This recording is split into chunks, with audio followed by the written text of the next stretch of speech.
अपने सास ससुर के रहने आने की खबर सुनकर संगीता का मूड खराब हो गया। यह बात उसके पति रवि की नज़रों में भी आ गई। सप्ताह भर पहले संगीता की बड़ी ननद मीनाक्षी अपने दोनों बच्चों के साथ पूरे 10 दिन उसके घर रहकर गई थी। अब इतनी जल्दी सास ससुर का रहने आना उसे बहुत खल रहा था। इतना सड़ा सा मुंह मत बनाओ संगीता, क्योंकि 10 से 15 दिनों की ही बात है। पहली बार दोनों अपने छोटे से कस्बे में रहने आ रहे हैं, इसीलिए मैं टाल मटोल नहीं कर सकता। रवि के इन शब्दों को सुनकर संगीता का मूड और ज्यादा उखड़ गया। बोली, मेरी खुद की तबीयत ठीक नहीं रहती है, उनकी देखभाल के लिए नौकरानी ला दो तो मुझे कोई शिकायत नहीं। फिर कितने भी दिन रहें, मुझे कोई फर्क नहीं पड़ेगा। तीखे स्वर में जवाब देकर संगीता ने चादर से मुंह ढका और लंबी चुप्पी साध ली। अपने माता पिता के आने से परेशान रवि भी था। मीनाक्षी के सामने संगीता के साथ उसका कई बार झगड़ा हुआ था। उन सब झगड़ों की खबर उसके माता पिता तक निश्चित रूप से मीनाक्षी ने पहुंचा दी होगी। वह जानता था कि माता पिता अपना पुरातन पंथी रवैया नहीं छोड़ेंगे और पूरी सोसाइटी में उसकी जगह हसाई हो सकती है। शादी होने के सिर्फ 5 महीने बाद बेटा बहू खूब लड़ते झगड़ने लगे थे। इस तथ्य ने उसके माता पिता का दिल दुखाकर उन्हें चिंता से भर दिया होगा। अब रवि उनका सामना करने का हौसला अपने भीतर जुटा नहीं पा रहा था। वह कोविड-19 का बहाना बनाकर उन्हें टालता रहा था, पर अब वह बहाना चल नहीं रहा था। लगभग ऐसी ही मनोस्थिति संगीता की भी थी। काम के बोझ का तो उसने बहाना बनाया था। वह भी अपनी सास ससुर की नज़रों के सामने खराब छवि के साथ आना नहीं चाहती थी। उनका चिंता करना या समझना उसे अपमानजनक महसूस होगा और वह उस स्थिति का सामना करने से बचना चाहती थी। रवि के माता पिता कोविड-19 के दिनों में अकेले ही रह रहे थे और अकेलेपन को सहज लेते रहे थे। अगले दिन शाम को उसके सास ससुर उनके घर पहुंच गए।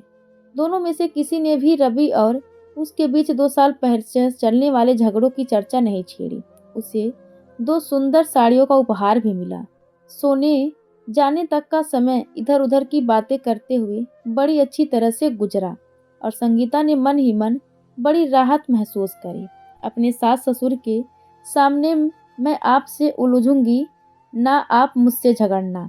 संगीता के इस प्रस्ताव पर रवि ने फौरन अपनी सहमति की मुहर सोने से पहले लगा दी थी।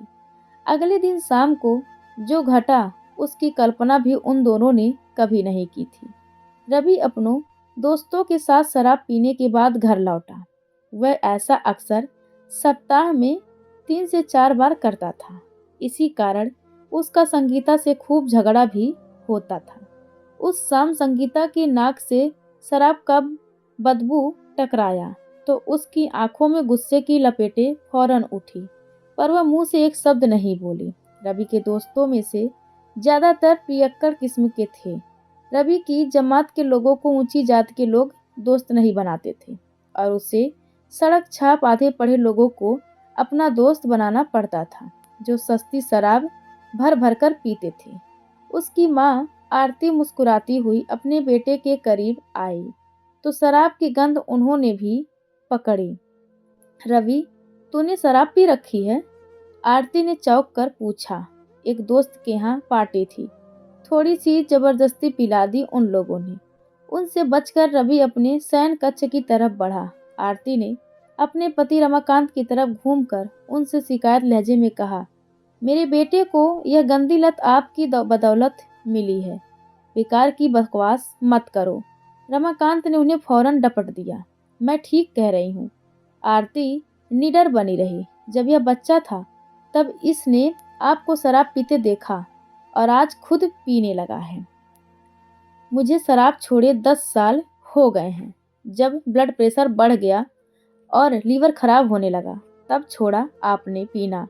मैं लगातार शोर मचाती रही थी कि बच्चे पर बुरा असर पड़ेगा, पर मेरी कभी नहीं सुनी आपने।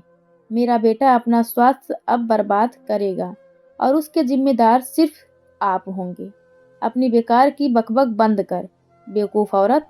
उनकी गुस्से से भरी चेतावनी के बावजूद आरती ने चुप्पी नहीं साधी तो उनके बीच झगड़ा बढ़ता गया। संगीता अपनी सास को दूसरे कमरे में ले जाना चाहती थी, पर असफल रही। रवि ने बार बार रमाकांत से चुप हो जाने की प्रार्थना करी, पर उन्होंने बोलना बंद नहीं किया। रमाकांत को अचानक इतना गुस्सा आया कि नौबत आरती पर हाथ उठाने की आ गई। तब संगीता अपनी सास को जबरदस्ती खींचकर दूसरे कमरे में ले गई। रवि देर तक अपने पिता को गुस्सा न करने के लिए समझाता रहा। रमाकांत खामोशी से उसकी बातें सिर झुकाए सुनते रहे। उनके पास से उठने के समय तक रवि का नशा यूं गायब हो चुका था, जैसे उसने शराब पी ही नहीं थी। सारा झगड़ा उसके पिता की शराब पीने की पुरानी आदत को लेकर हुआ था।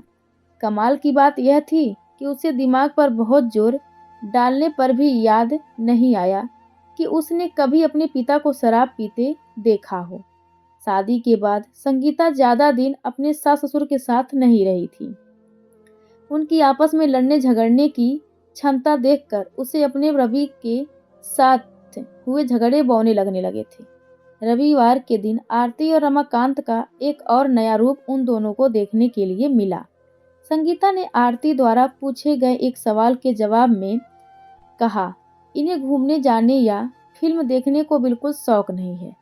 मुझे फिल्म देखे हुए महीनों बीत गए हैं। बकवास हिंदी फिल्में सिनेमा हॉल पर देखने में 3 घंटे बर्बाद करने की क्या जरूरत है। रवि ने सफाई दी। फिर केवल पर दिन रात फिल्में आती रहती हैं। टीवी पर फिल्में देखकर यह अपना शौक पूरा कर लेती हैं। माँ, नेटफ्लिक्स भी है, बहुत सीरीज हैं, उन्हें देखे ना। असल में तुम बाप बेटे दोनों को ही अपनी अपनी पत्नी के शौक पर खर्चा करना अच्छा नहीं लगता है। आरती ने अपनी बहू का हाथ प्यार से अपने हाथ में लेकर शरारती स्वर में टिप्पणी करी, तुम हर बात में मुझे क्यों बीच में घसीट लेती हो? अरे, मैंने तो शादी के बाद तुम्हें पहले साल में कम से कम 50 फिल्में दिखाई होगी।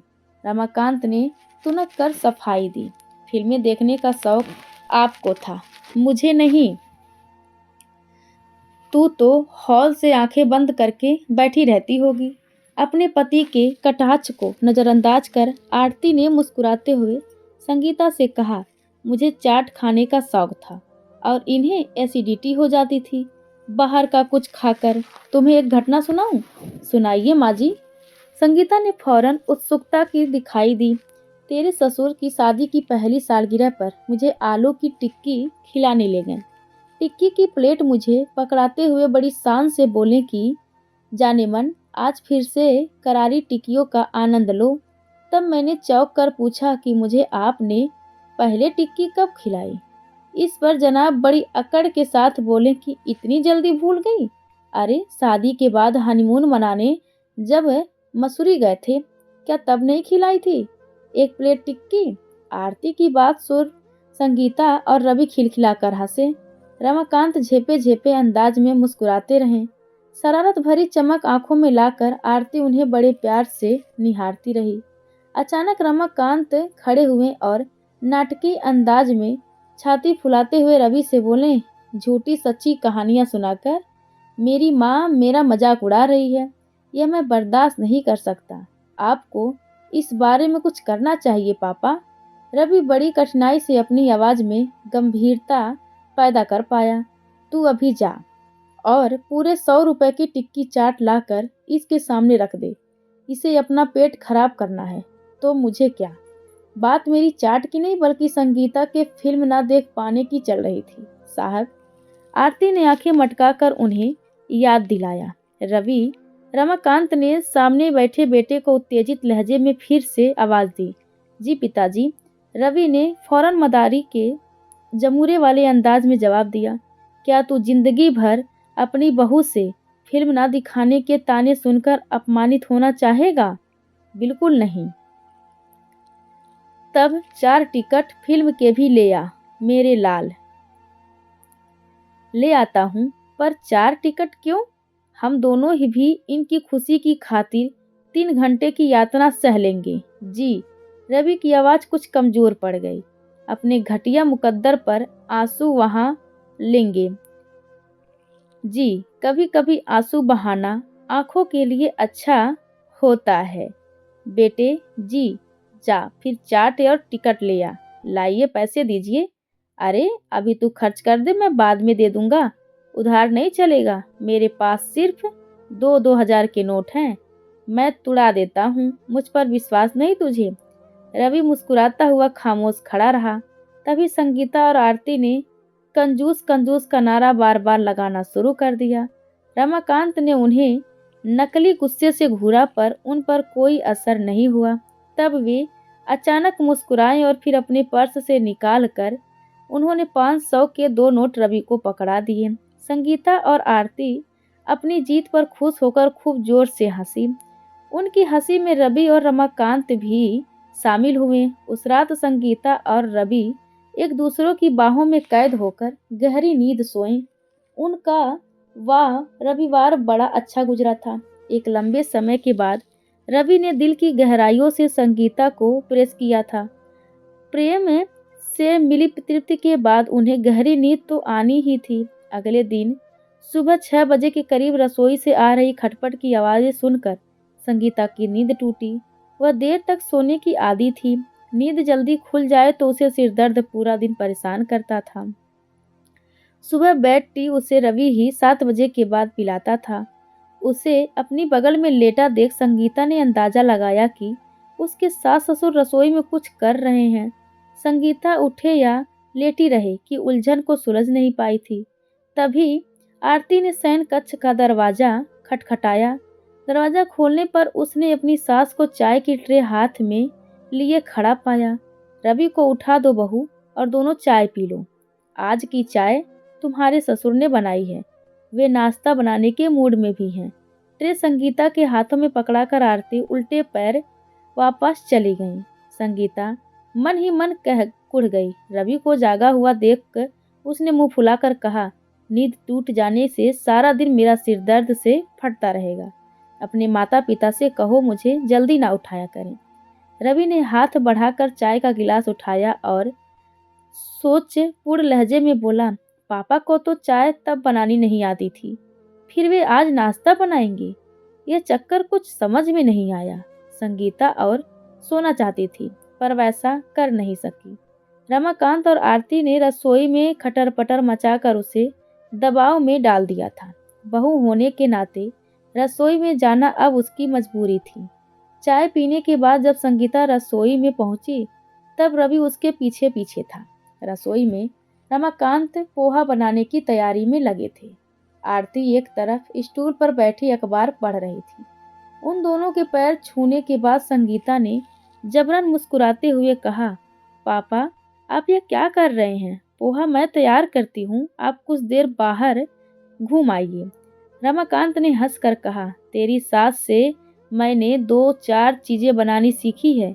ये सब करना मुझे अब बड़ा अच्छा लगता है। बाहर घूमने का काम आज तुम और रवि कराओ।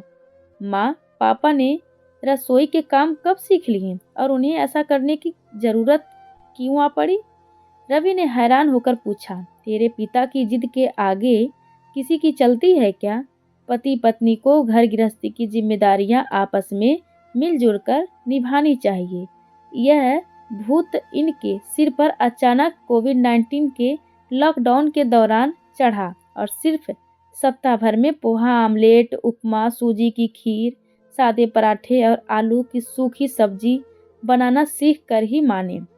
आरती ने रमाकांत को प्यार से निहारते हुए जवाब दिया, यह तो कमाल हो गया। रवि की आंखों में प्रशंसा के भाव उभरे। जब तक मैं यहाँ हूँ तुम सबको नाश्ता कराना अब मेरा काम है। रमाकांत ने जोशीले अंदाज में कहा, आज पोहा खाकर ही हमें मालूम पड़ेगा कि रोज रोज आपका बनाया नाश्ता हम झेल पाएंगे या नहीं। अपने इस मजाक पर सिर्फ रवि ही खुद हंसा। आप रसोई में काम करें, यह ठीक नहीं है। संगीता ने हरी मिर्च काट रहे रमाकांत के हाथ से चाकू लेने की कोशिश करी। छोड़ ना बहू। आरती ने उठकर उसका हाथ पकड़ा और कहा, ये रवि करेगा अपने पिता की सहायता। चल तू और मैं कुछ देर सामने वाले पार्क में घूम आए। बड़ा सुंदर बना हुआ है पार्क। संगीता ना करती रही पर आरती उसे घुमाने के लिए घर से बाहर ले ही गई। इधर रमाकांत ने रवि को जबरदस्ती अपनी बगल में खड़ा कर पोहा बनाने की विधि सिखाई। तो दोस्तों, आज की हमारी कहानी आप सभी को कैसी लगी कृपया कमेंट करके ज़रूर बताएं और चैनल को लाइक शेयर और सब्सक्राइब करना बिल्कुल ना भूलें। धन्यवाद।